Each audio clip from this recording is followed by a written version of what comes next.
todo el territorio de la República. Les habla Leopoldo Espallán Anita, de hoy Agenda Nacional. Sigue fuera de la línea de programas especiales dedicados al problema con el vecino Haití, el proyecto de fusión de ambos países, para concentrarnos en la conmemoración de esa fecha gloriosa, de los pocos episodios de luz de la lucha del pueblo dominicano por su soberanía.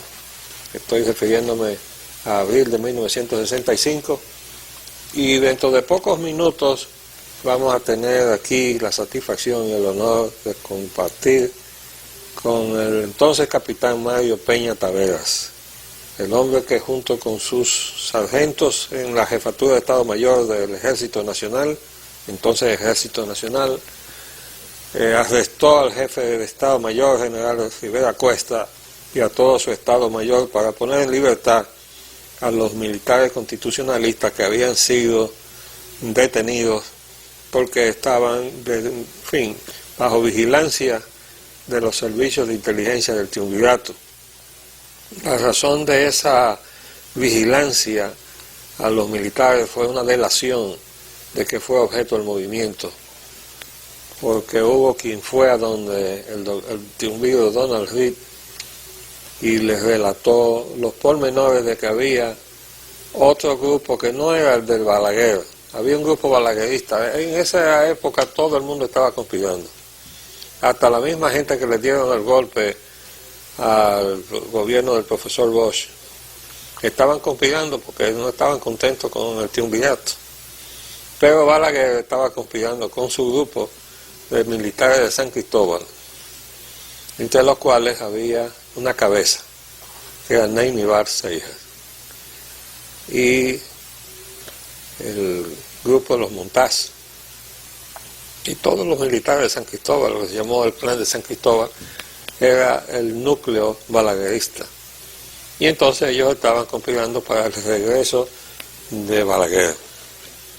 Pero había otro grupo que estaba soterrado, el que había organizado el teniente coronel Rafael Tomás Fernández Domínguez, que fue el Duarte de 1965, no fue Camaño, fue Rafael Tomás Fernández Domínguez. Camaño fue reclutado en el último momento y tuve yo que intervenir porque primero lo contactó el coronel Fernández Domínguez en una visita clandestina que él hizo en el mes de diciembre del año 64.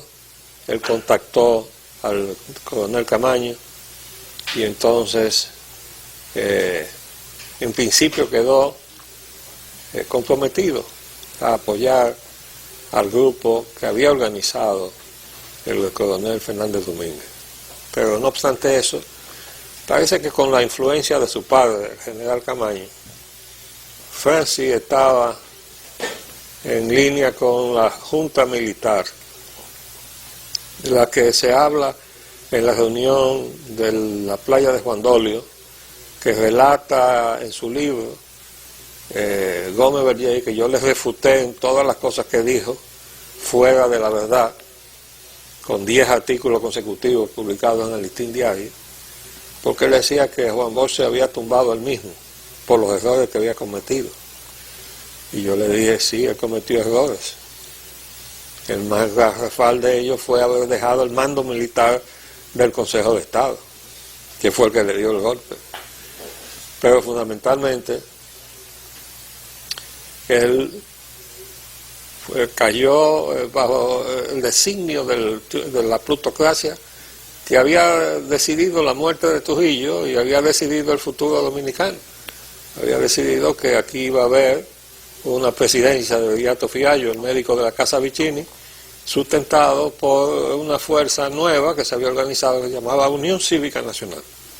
Eso estaba pautado, tan seguro era que el doctor Beato Fiallo se mandó a comprar en Alemania una banda que se iba a estrenar cuando juramentara como presidente. Pero ¿qué pasa? Que el pueblo dominicano decidió otra cosa y votó mayoritariamente por Juan Bosch.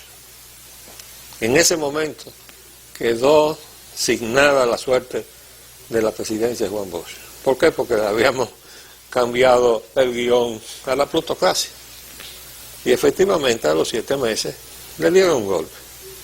lo acusaron de comunista, le hicieron concentraciones de reafirmación cristiana.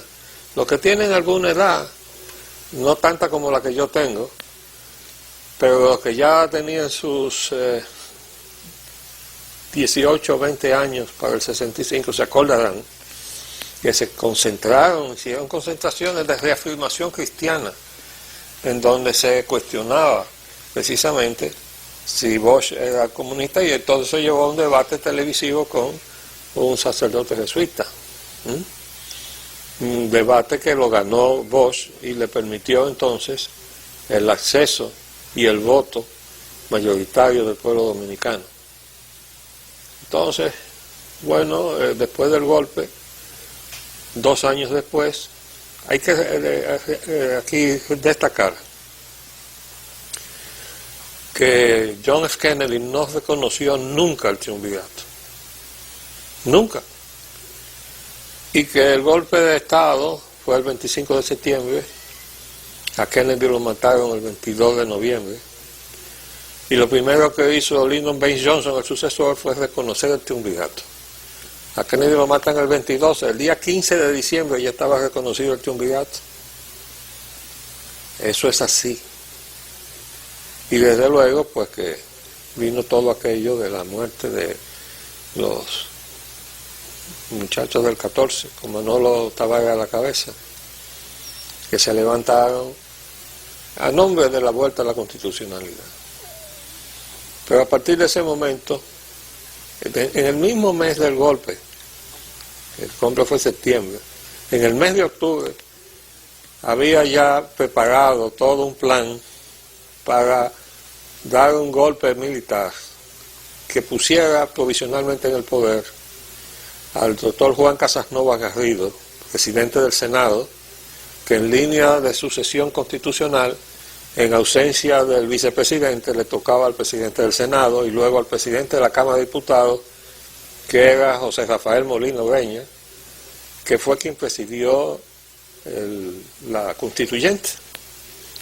Bueno, cuando todo estaba listo para poner en el poder provisionalmente a Casanova Garrido, bueno, pues resultó que hubo una delación, tenemos el nombre del delator, cayó preso en Santiago, el general Santiago Rodríguez Chavarría, que estaba acompañado, por cierto, del doctor Marino Vinicio Castillo, y ellos tuvieron que ir a la clandestinidad. Yo no sabía que había sido tan prolongada. Yo escuché el testimonio que dio por la televisión el amigo Vinicio Castillo, dijo que tuvo 1 año en clandestinidad.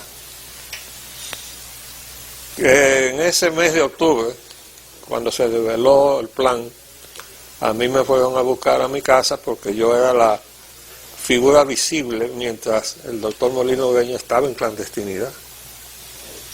Y allá me fueron a buscar y me metieron en la torre del homenaje. Primero me metieron en un calabozo soterrado y de ahí me movieron a la torre del homenaje y tuve un tiempecito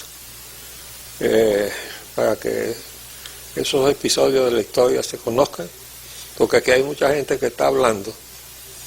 Y es muy curioso cómo cada vez que se llega a la fecha de abril, el mes de abril, donde se conmemora los episodios de abril del 65, aparece mucha gente que opina y habla.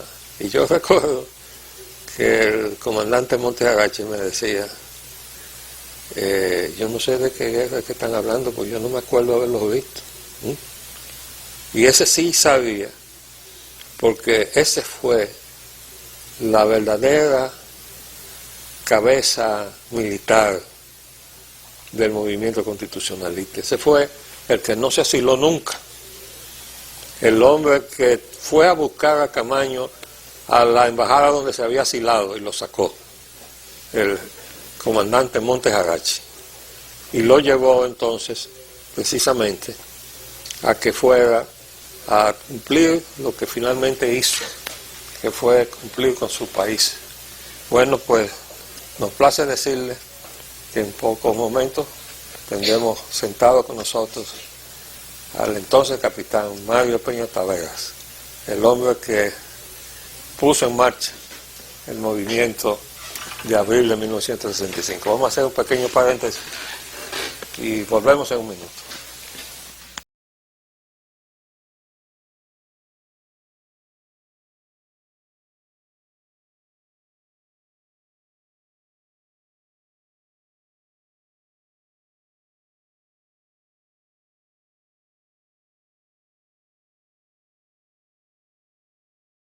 Pues bien, como les habíamos anunciado, el programa de Agenda Nacional se honra en tener presente al entonces capitán Mario Peña Taveras, el hombre que con sus sargentos en la Jefatura de Estado Mayor inició el movimiento de abril, que desde luego estaba preparado, quiero decir que puso en marcha el movimiento de lo que fue la preparación en la que trabajó el teniente coronel Rafael Tomás Fernández Domínguez, el verdadero Duarte del movimiento de abril. Tenemos aquí al amigo Fortunato, Andrés Reyes Fortunato.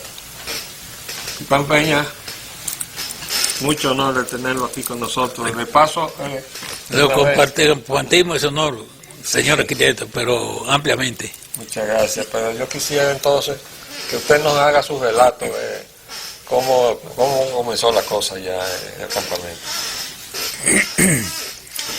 Bueno, comenzando,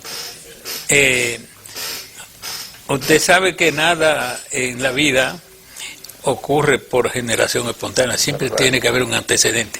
Claro. Pero del antecedente no vamos a conversar porque ya yo creo que eso es ampliamente conocido. Comenzando por el 23 de abril, la noche de ese día celebró el Estado Mayor una reunión en su despacho, una reunión inusual, a la cual participaron, además del jefe de Estado Mayor, General Herrera de la Cuesta, oficiales superiores del Ejército y de otras instituciones. Esa reunión se inició a las 8 de la noche y concluyó a las 12. Cuando el general se retiraba, al concluir la reunión, llamó al oficial de servicio en el Estado Mayor ese día, que era el segundo teniente Marino de Jesús Paulino Marte, que dicho sea de paso, formaba parte de nuestro movimiento conspirativo. Es decir que este compañero, a pesar de que después nos dejó, al día siguiente, cuando yo llegué a las oficinas, a las 7 de la mañana, de inmediatamente él me informó lo que había ocurrido la noche anterior en el Estado Mayor y que cuando el general Rivera Cuesta se retiraba, le ordenó citar para el día siguiente, ser 24 de la mañana, a su despacho, a los tenientes coroneles Giovanni Manuel Gutiérrez Ramírez, Pedro Augusto Álvaro Urín, a los mayores Juan María Lora Fernández, Eladio Ramírez Sánchez y al capitán José Aníbal Novoa Garne. Estos oficiales conformaban la plana mayor del campamento militar 16 de agosto que comandaba el teniente coronel Miguel Hernando Ramírez y que era la unidad que iba a apoyar a la revolución una vez iniciada. Ese día 24, el general Rivera Cuesta no asistió a su despacho a las 8 de la mañana como de costumbre, sino a las 11 de la mañana. Pienso porque no tengo constancia de que así fuera, que el general Rivera Cuesta primero fue al Palacio Nacional a recibir instrucciones del gobierno sobre la medida a tomar en contra de los compañeros citados. Inmediatamente recibí la información del teniente Paulino Marte me acerqué a los compañeros del Estado Mayor que laboraban junto a mí y le ordené: compañeros, mantengan sus ametralladoras al alcance de sus manos, porque pienso que hoy vamos a tener que entrar en acción. Es decir, me he anticipado en varias horas a lo que debía decidirse varias horas después. Es decir, para nosotros no hubo sorpresa, sino por el contrario, la sorpresa fue para los miembros del Estado Mayor. Es decir, nosotros estábamos reunidos de las 7 de la mañana esperando que llegara el momento, trabajando como si nada hubiera ocurrido. Cuando llegó el jefe de Estado Mayor a las 11 de la mañana, ordenó desarmar, cancelar y encarcelar a los compañeros oficiales que habían sido citados.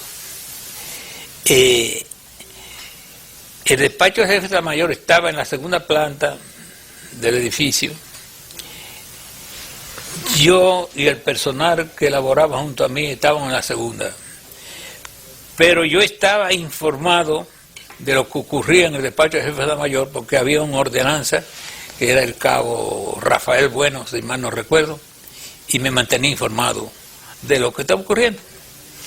Y cuando el general llegó, que ordenó la cancelación de los compañeros, él vino y me dijo: capitán, tan pronto llegó el general, ordenó cancelar, desarmar y encarcelar a los oficiales que había citado. Dije: de acuerdo, si ya nosotros estamos enterados, sabemos que vamos a tener que actuar.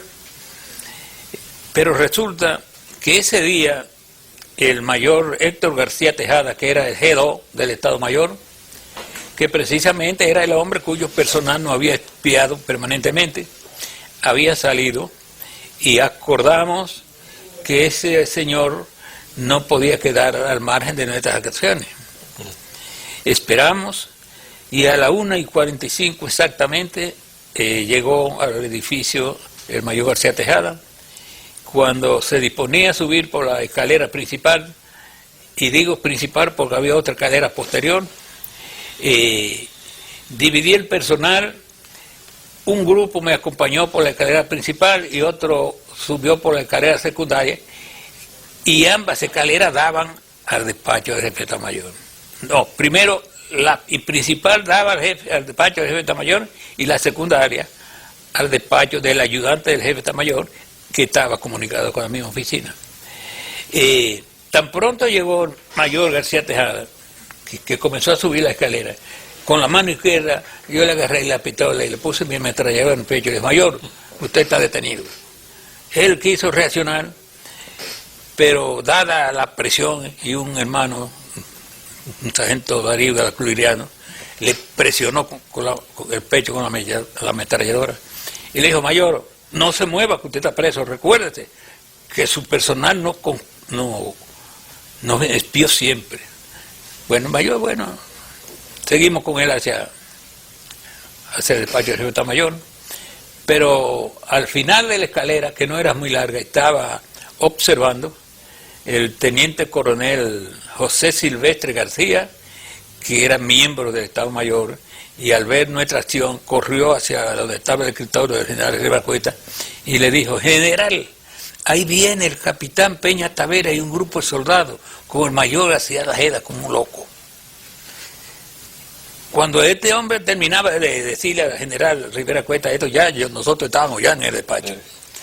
Entonces, con el primer oficial que me encuentro, con el mayor Pompeyo Vinicio Ruiz Serrano, y le hice la misma operación, le agarré con la mano izquierda y con la ametralladora en la mano derecha lo presioné en el pecho y le dije: mayor, usted está detenido, entregue su arma. Él quiso reaccionar, pero como era natural. Entonces el general le voció de su escritorio que estaba al fondo y dijo: Pompeyo, entrégale el arma que te matan.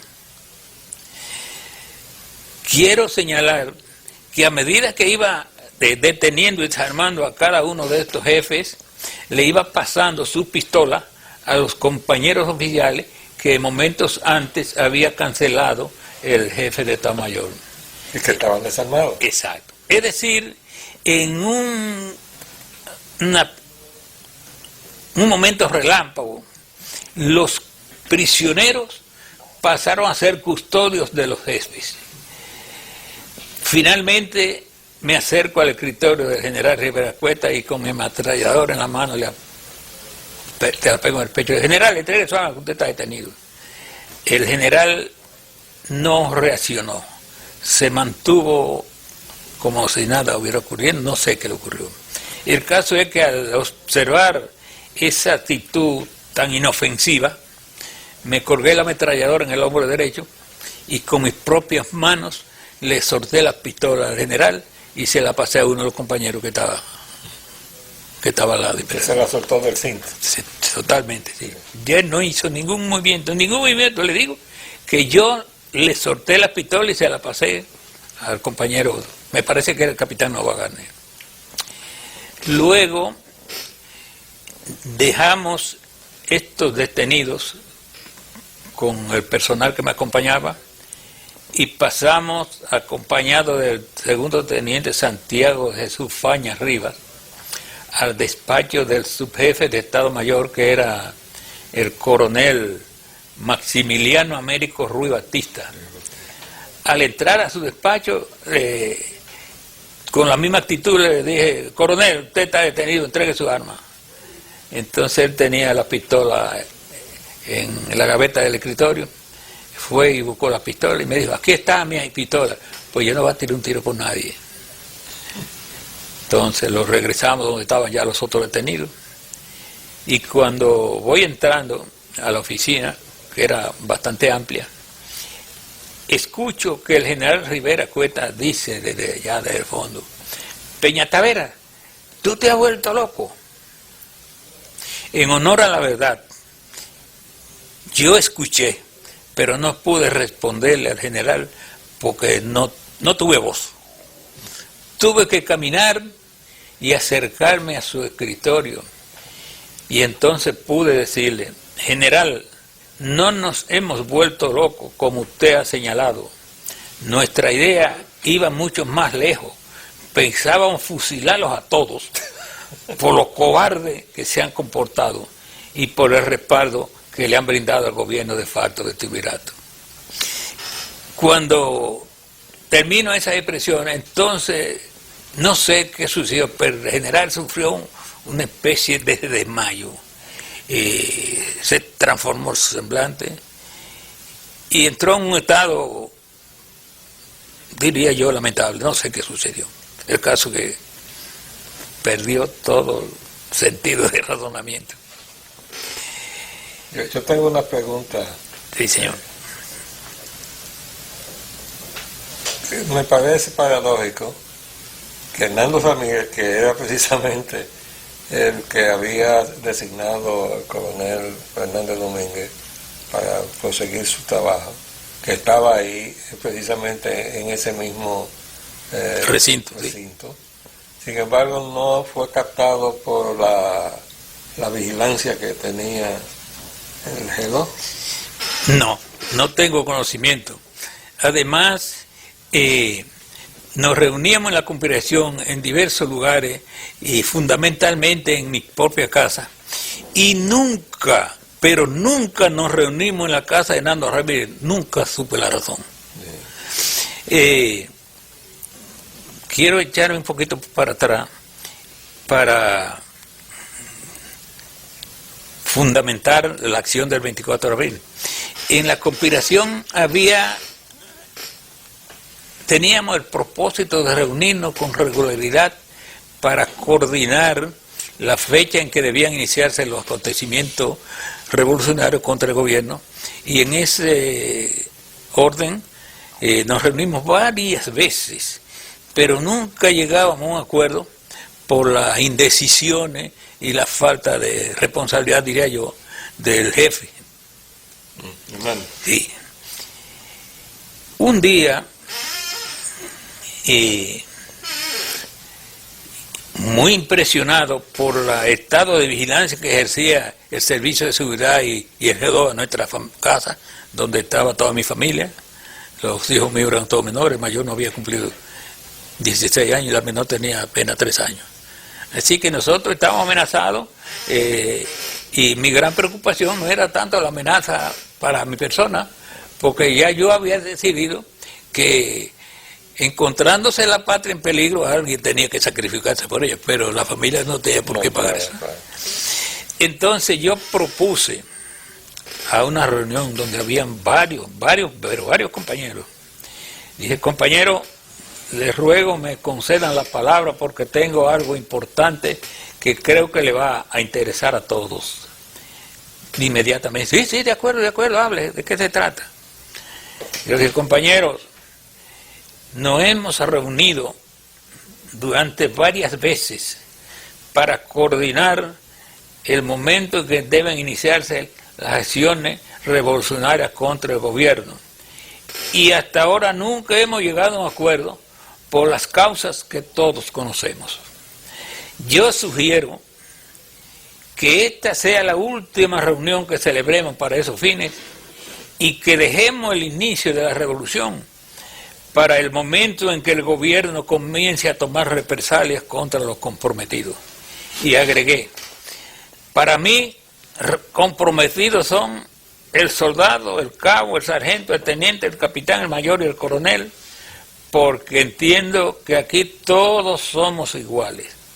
Todos estamos luchando por las mismas causas y todos estamos expuestos a los mismos peligros. Represalia es un traslado, una cancelación o un encarcelamiento con motivo de la conspiración. El día que se produzca un hecho de esa naturaleza, ese día iniciamos la revolución. Okay.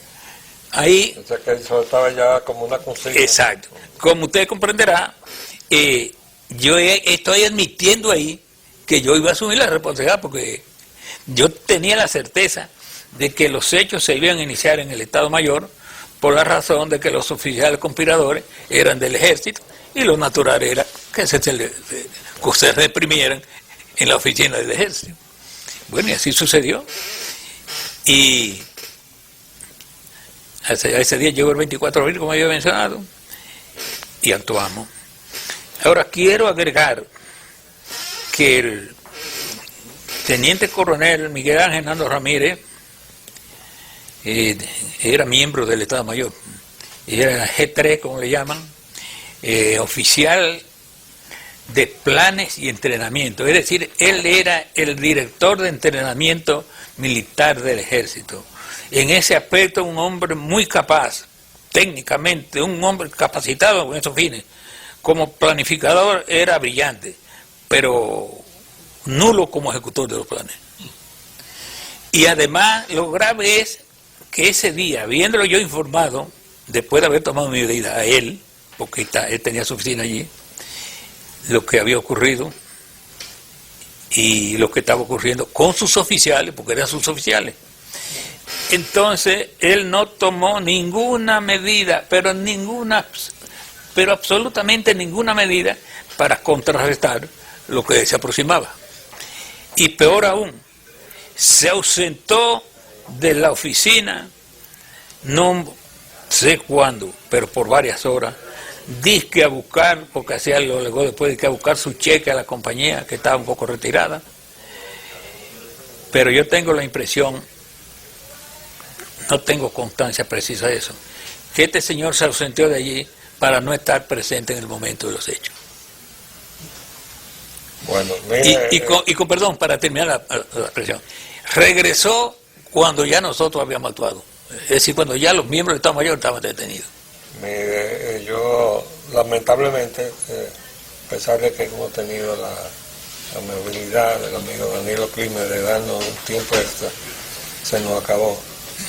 Pero este programa está a disposición de esta causa, la causa de la patria dominicana, que fue lo que motivó la acción de abril del 65, que de verdad que debe ser para todos los dominicanos que en este momento tenemos preocupación por la soberanía de la República, motivo de inspiración y de compromiso. O sea, nosotros tenemos que seguir lo que ustedes comenzaron entonces, que fue el proceso de búsqueda de esa nación libre, soberana, independiente de Duarte, que se le echaron al zafacón en 1844, cuando el arzobispo Portes dictó aquella pastoral diciéndole al pueblo católico de entonces que quedaba sujeto a excomunión mayor todo aquel que no obedeciera a las órdenes del general en jefe Pedro Santana, y se le hizo un hueco entonces a los trinitarios y se fue el pueblo entonces a apoyar a Pedro Santana, porque para mi convicción la forma en que esa pastoral fue escrita, donde él hablaba de Dios habla por mi boca, eso tiene que haber sido ordenado por el Vaticano, porque Duarte y varios de los trinitarios eran masones y había una guerra mundial entre el Vaticano y los masones, que estaban levantando la libertad por todas partes, incluyendo la Revolución Francesa. De manera que nosotros tenemos que rescatar esa patria, esa nación libre, soberana, independiente, porque no la tenemos. Todavía estamos luchando por alcanzar ese ideal. Y ustedes, los hombres del 65, son nuestra integración. Pero yo no sé cuántos días usted va a estar acá. Lamentablemente tengo que partir mañana. Bueno, pero nos ha dejado un buen recuerdo. Este programa de hoy ya está grabado, va a reproducir entonces. Queda también a disposición de ustedes una copia. Correcto, gracias. Ahora con perdón. Quiero también decirte que tienes este programa a disposición de tu candidatura, que sé que todavía está... Estamos en eso, no, ahora que está bueno la candidatura. Ya vendremos por aquí. Con perdón, me gustaría decir dos palabras más, aunque no te graben. Los hechos históricos derivados del 24 de abril, en mi concepto, son un patrimonio nacional. Y yo creo que ese patrimonio nacional debemos defenderlo en forma civilizada y pacífica. Lo que aún queramos de aquellos hechos, y más responsabilidad aún para los jóvenes y las generaciones del presente y del futuro, porque estos hechos históricos de tanta trascendencia van a supervivir sin límite de tiempo, siglo tras siglo. Y es decir, la generación que venga sucediendo una tras otra, esa va a ser la portadora de ese mensaje, porque yo creo que ese mensaje debe vivir siempre.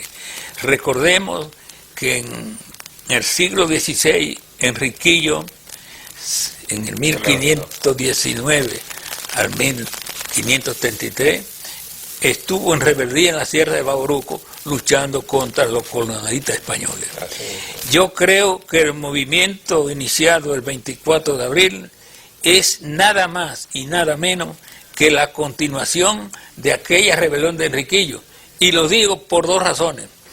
Por las mismas causas que luchó Enriquillo en el siglo XVI, por esas mismas causas luchamos nosotros en el 65, es decir, por la libertad y la justicia de nuestro pueblo. Y la soberanía de la nación. Gracias. Para mí, señor arquitecto, ha sido una satisfacción, me la llevaré hasta el resto de mi vida. Le digo que toda la alegría y la honra, yo pido que podamos compartirla juntos todos. Gracias. Quiero decir que vamos a tener invitado también esta semana a Lete Fernández, Viuda Fernández, que va a venir, creo que el viernes. De todas maneras, el jueves lo confirmamos. Gracias, les habló de Fayana Militar. Hasta luego.